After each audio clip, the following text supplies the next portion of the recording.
Alright, acids and bases. The basics of acids and bases.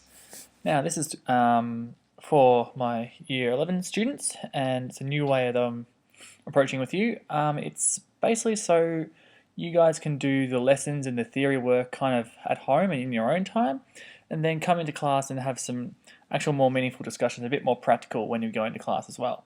So what I expect is when there's a new one of these out that I give to you, you go home, you look at it, you look at the notes that I've given you as well, because hopefully I'll try and print out the keynote slides for you, and you can look at that and go over it and make sure you understand it, and then come into class the next time with some clarifying questions that you might have, and I'll go through things in class, and hopefully you get a bit of a better understanding of it. And this way, hopefully, when it comes around to testing time or when it comes around to exam time, you'll have these to go over and refresh your memory of exactly what's gone on, what's happened, and have myself trying to explain to you how things are going to go. So, without any further ado, we'll go straight into it. Before I go into it, you've got the notes that you can get printed out from me, or there's also the notes on Edmodo. So you can probably go to Edmodo and go to the keynote section there and actually download the full keynote as it happens here, or also the PDF version of the keynote there as well, which is just and print out those slides. So let's go into it then. Acids and bases. You may have done acids and bases before in years 7 and 8, and you might know a bit about acids and bases already. What you should know, or what you probably do know already, is that acids and bases are measured on a scale called the pH scale.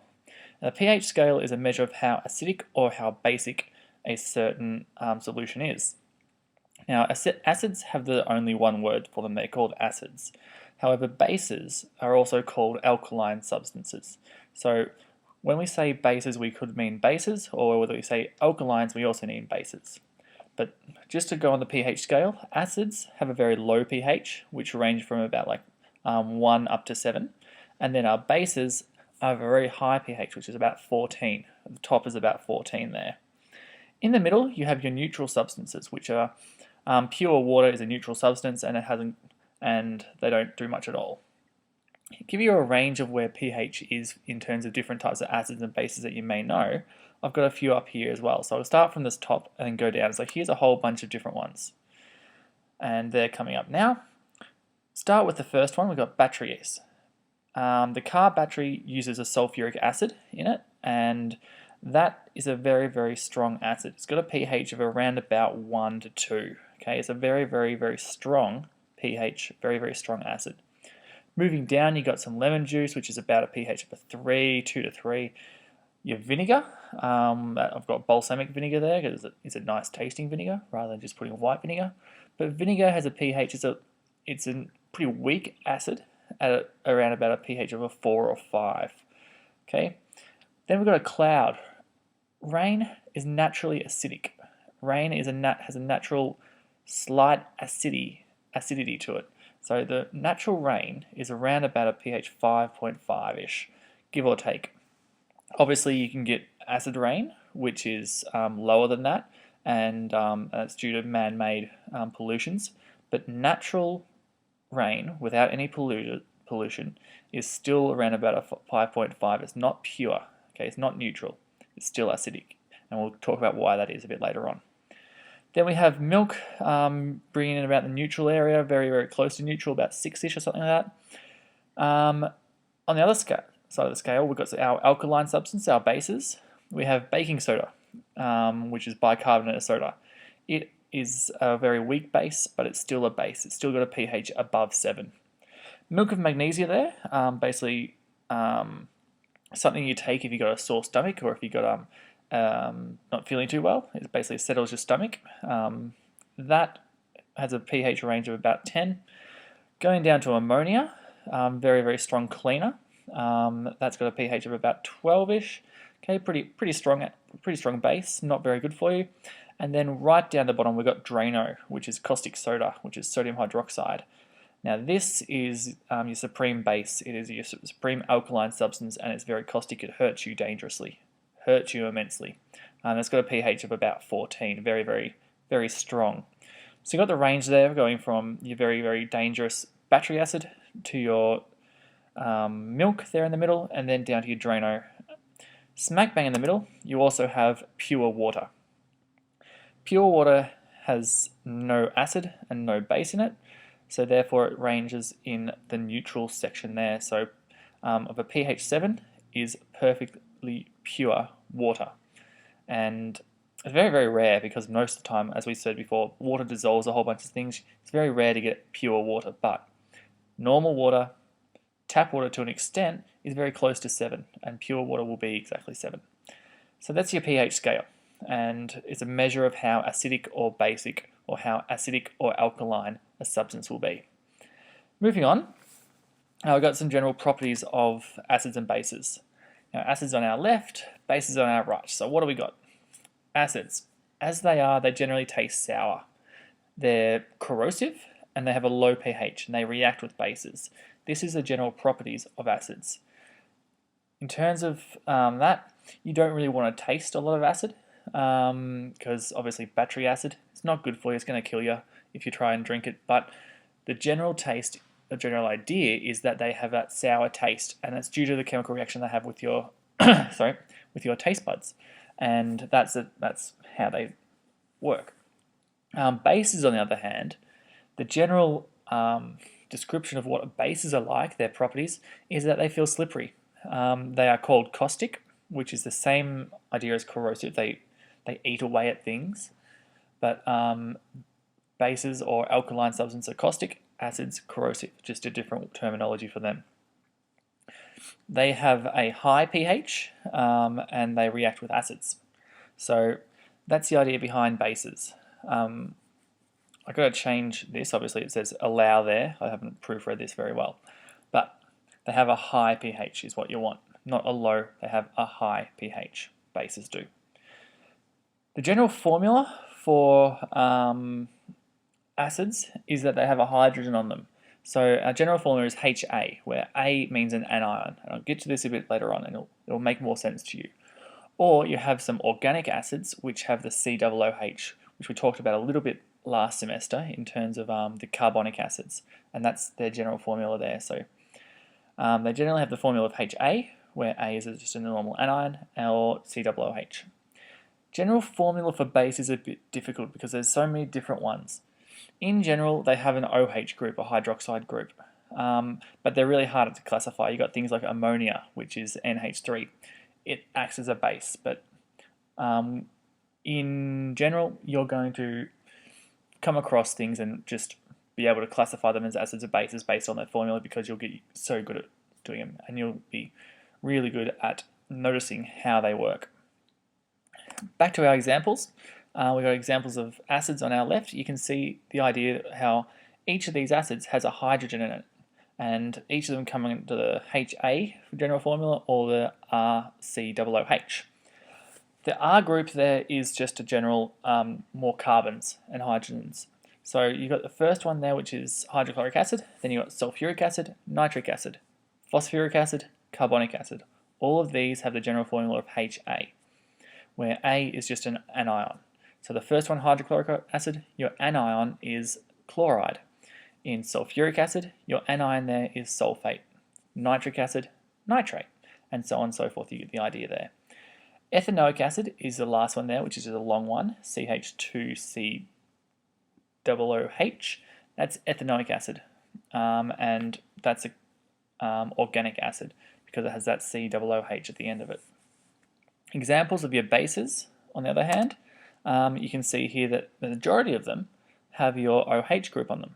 So you've got sodium hydroxide, you've got potassium hydroxide. Then across the other side you've got calcium hydroxide, magnesium hydroxide. All these act as bases because they have their OH group there. And then you're just going to realize that you have ammonia there, which is a base, and you'll learn that ammonia is a base. And you also have what's called sodium carbonate there as well. So, and you'll just realize that this acts as a base as well, and you'll learn a little bit about why this happens anyway. So there's your general ideas or the general properties of acids and bases. You have the general formulas, and you have a couple of examples, which you're going to need to learn these pretty much off by heart. And they're not hard to learn, so they shouldn't take you too long. Just doing questions on acids and bases will help you learn them anyway. Moving on from the general formulas and their general properties, we have, what's next? Safety. Acids and bases are dangerous. They are corrosive and they are caustic. So the idea there, sulfuric acid is not a toy and it should be treated with care. The HAZChem symbol for it is up in the top left there. You can see that you have, obviously, the idea is that they're corrosive. If you pour some acid onto a bit of material, it will start to eat away at it. And just like if you pour it on your hands, it will start to eat away at your hands. You can get acid burns, which are not pretty. So the minimal things that you really want are glasses, obviously because if you get sulfuric acid in your eyes, you're going to go blind. A lab coat, just so you don't get it on your clothes, and some gloves so you don't get it on your hands. And you need to be, each time you're dealing with acids, we say that they're corrosive and that these precautions need to be taken for obvious reasons. That being said, the acids that you use in school are not very strong. However, they still can cause irritation and they can really damage your eyes as well. And taking precautions now will get you in good habits for the future as well when you do work up to going to year 12 and using a bit more concentrated acid there as well. So glasses, coats and gloves at all times. I've got down there labels as well, and everything that is dangerous needs a label on it. It needs a label, first of all, to know what's in it. Second of all, to know how to handle it. So whether you need gloves or something, you need to label it so it has the safety precautions that you need to take. You also need to label it to understand if you know what's there, you know how to clean up the spill.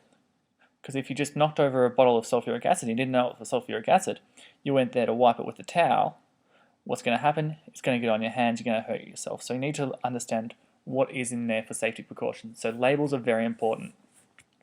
Labels should also have the HAZChem symbol on it, which is a corrosive symbol, which is there as well. So very, very important labels on the bottles that you're using.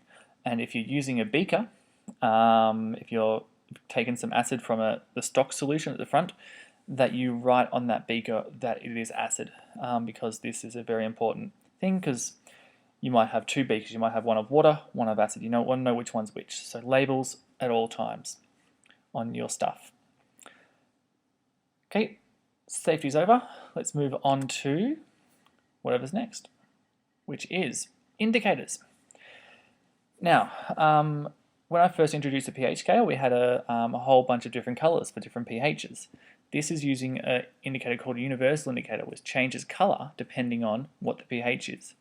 But this is not always the case. Normally, we have indicators which only change color once at a set pH where they change. This is because we normally use indicators for reactions and where we want to tell how much acid we're adding to a solution. So we want to know what amount of acid we need to add to get that color change. And there's a whole range of indicators there, from methyl violet, which changes color right down at a very low pH at about 1. And then you have the ones like a litmus right in the middle there, which is basically changes color right on the neutral point there at 7. Phenolphthalein, I might point that out to you, which is the third from the right, is a very common one that we use in chemistry, especially in VCE chemistry, and that has a color change of about 8 to 9, and it goes from a clear solution to a nice pretty pink solution. Another one that we use, I'll just point out the ones that we use here, is methyl red and methyl orange, and it's good to note what pH they change at as well, just so you have that in the back of your mind. When you go into year 12, you're going to need to have a certain chemical reactions, which you're going to need to know what the pH change is and which indicator to use. But we'll get more onto that when you get into the year 12 thing. But what you need to know is that indicators, they change color depending on the pH of the solution, and normally indicators only have the two colors, so the one color change. And depending on our needs, we choose the right indicator that's right for us. So that's indicators. Universal indicator is the next thing, and it's a mixture of many different colors. So therefore there's a mixture of many different indicators, and that gives you an idea of pH based upon what the color is. So it will tell you whether you have a pH 12 or whether you have a pH 2, which is really, really handy if you're trying to identify the pH of a certain solution. What's even better than universal indicator is a pH probe, and we've got a couple of those at school as well, and we'll be using those when we get into some reactions involving acids and bases called titrations, but we're not there yet. So, universal indicator, very good for telling exactly what the pH is, and so are pH probes. We're going to be looking at those type of things. Moving on from universal indicator, we have, I can't remember, reactions. Now this is probably what you need to learn the most out of acids and bases in the intro part to it, which is this. It's how acids react with certain things, and there are the 7 types of equations, which are classified under basically 4 different types of reactions, and this is what are formed. So you need to understand that when an acid reacts with a metal, as we have first, it produces a salt and some hydrogen gas. Now, we can test for this using the POP test, and we'll talk a bit about that later on. We'll probably do some practice in class about it. When you react an acid with a metal hydroxide, you get salt and water. This is the same as if you react it with a metal oxide. You get salt and water. A metal carbonate or a metal hydrogen carbonate, what you get is salt, water, and carbon dioxide. And then you have the last one, which is a bit on its own, is when you have an acidic oxide and a base. You get salt and water. Now, all these ones have salt in them, but what is the salt? It's not just sodium chloride, it's a special salt depending on what acid you have and what metal you're using. And the metal stays the same because obviously salts are ionic compounds, so the metal is depending on what metal you're using, and the anion is from the acid. So different acids have different anions, and you can have a few here which are the common ones on the right hand side. You've got hydrochloric acid, gives you a chloride salt. A nitric acid gives you a nitrate salt. Sulfuric acid, a sulfate salt. And then you have phosphoric acid, gives you a phosphate salt. Then you have ethanoic acid. This gives you an acetate or an acetic salt. So, can you see the pattern here? Basically, you're taking off the hydrogen and leaving whatever salt is there, whatever anion there, and that latches on to the metal that you're using. With your acidic oxides and your base, this is a bit weird. I'm going to get you to look at your textbook for that. I can't remember exactly what page it is. I probably should have looked at that before I started this, but I'll talk to you about that later. So, they're reactions involving acids and bases. Reactions involving acids. You need to know which is produced here and there. Moving on, I got a couple of examples and how to form ionic equations from these common things that we know.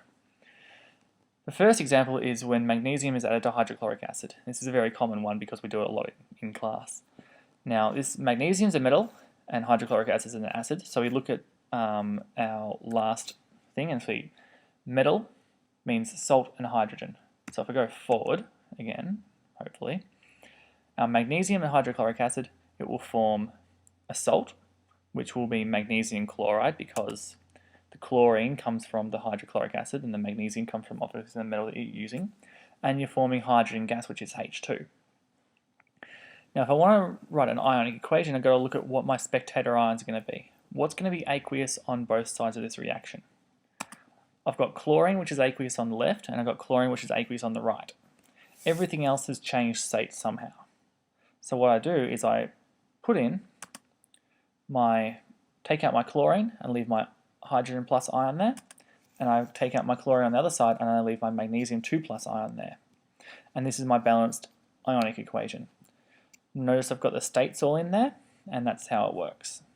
So I've looked at what my products are based on my reactants, and I've looked at my salt based on my acid that's there. My example 2 is I've got sodium hydrogen carbonate is added to sulfuric acid. First of all, let's have a look at my reactants. Sodium hydrogen carbonate is sodium with a hydrogen carbonate ion on it, which is HCO3. You're going to learn that. Okay, it's just going to come second nature to you in a second. Sulfuric acid is H2SO4, which you understand is H2SO4 because you know sulfuric acid. How this reacts, you've got a hydrogen carbonate and an acid. It's going to produce a salt, water, and carbon dioxide. So what is my salt going to be? Well, I've got sodium as my metal in my metal hydrogen carbonate, and my anion is from sulfuric acid, so it's sulfate, so it's going to be sodium sulfate, and plus water plus carbon dioxide. Obviously we need to balance these, and it's balanced there for you already, which is easy. Turning this into an ionic equation, what I need to do is I need to look for what are aqueous on both sides of the equation. And it turns out that sodium's aqueous on the left hand, and sulfate's aqueous on the left hand side, and sodium and sulfate are both aqueous again on the right hand side, so we just take those out. We put our ions down the bottom, and we get our hydrogen carbonate ion plus our our H plus, and that leaves us with water and carbon dioxide. Notice how this is balanced, and we all have 2 all way across as our coefficients. Because these are all the same, we can just take these out and leave it as hydrogen carbonate ion plus hydrogen ion goes to water and carbon dioxide. Water will always be in a liquid state, and carbon dioxide will always be in a gaseous state as well, so please be wary of those states. I've got 2 more examples and then I'm done, and then you can go off and have a look at some textbook questions. The next one is copper oxide is added to hydrochloric acid. Got written there that copper oxide is solid, and which it is, it's a black solid. And when we add that to nitric acid, what are we going to form? I look at my 7 equations and I remember them because I've learnt them, and I realize that if you have a metal oxide and an acid, it forms water and water and a salt. So what salt is it going to be? I've got copper as my metal, I've got nitrate as my, or nitric acid as my acid, so therefore put them together, I get copper nitrate as my salt. Once again, I look for what is aqueous on both sides. My nitrates are aqueous, so I take them out as my spectator ions, and I'm left with my ionic equation there. Now please ignore what it says in the example. I'm not using hydrochloric acid, I'm using nitric acid. Obviously, again, I need to look at my proofreading a bit, but you'll get over that, and you'll learn that that's just what happens sometimes. Example 4, sulfuric acid is bubbled through a solution of sodium hydroxide. There's my reactants, sulfur dioxide. Now, sulfur dioxide is one of our acidic oxides, so and you know sodium hydroxide, because it says hydroxide there, I know it's going to be a base. So it's an acidic oxide plus a base. What are my products from these 2 things going to be? I'm going to have water and a salt. Now, as I said, you need to look at your textbook for what salts are formed from acidic oxides. The salt from sulfur dioxide is called sulfite, which is different to sulfate. Sulfite is SO3 2 negative. Okay, so your acidic oxides are a bit weird in that respect, so please just be aware of that. I look at my ions to take out as my spectator ions. I've got sodium is aqueous on one side, sodium is aqueous on the other side, so I can take that out, and I'm left with my ionic equation of this. That's the last example I've got for you. What I'd like you to look at is the questions from this chapter, which is chapter 13, which is the introduction to acids and bases. You should be able to write the what are they called? The reactions for acids, and you should be able to write the ionic equations for acids. So what I'd like you to do is have a go at some of those questions, and when you come in for class next is have some questions to ask me, and I'll be doing some on the board, and I want you to give me some that you're confused about or some that don't make sense to you. Anyway, good luck with that. If you didn't understand anything, go back and watch it again, because hopefully the things that you've learned later on in this podcast, this video, will come in handy at the start. So if you watch it all again, it might just make a bit more sense for you. So if you have any questions, please email me and I'll get back to you as soon as I can. Cheers.